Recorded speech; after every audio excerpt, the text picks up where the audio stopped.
حضرات کے لیے، خواتین کے لیے گھر کے کمرے کے اندر اور کمرے میں بھی اندر والے سب سے پیچھے والے کمرے میں جتنی اندر کی طرف جائے گی اتنی اس کی نماز قیمتی ہوگی، اور مرد جتنا مسجد کی طرف آئیں گے ان کی نماز اتنی قیمتی ہوگی۔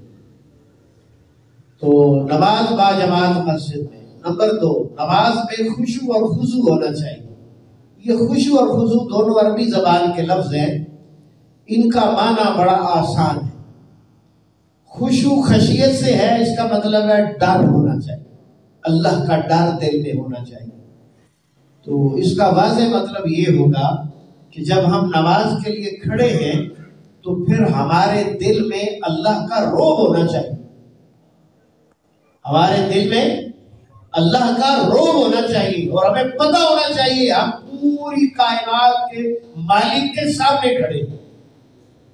پھر کسی قسم کی غیر مناسب کوئی حرکت نہیں ہونی چاہیے۔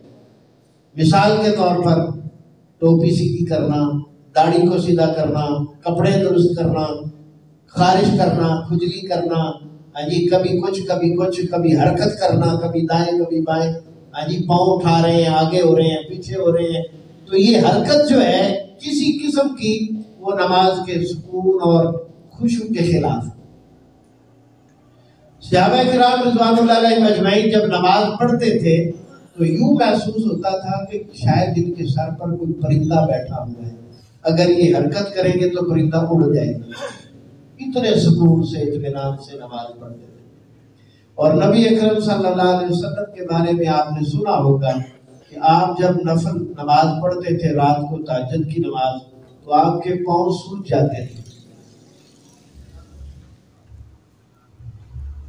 ہمارے تو کبھی نہیں سوجے، ہمیں بزرگ بھی بیٹھے ہوئے ہیں،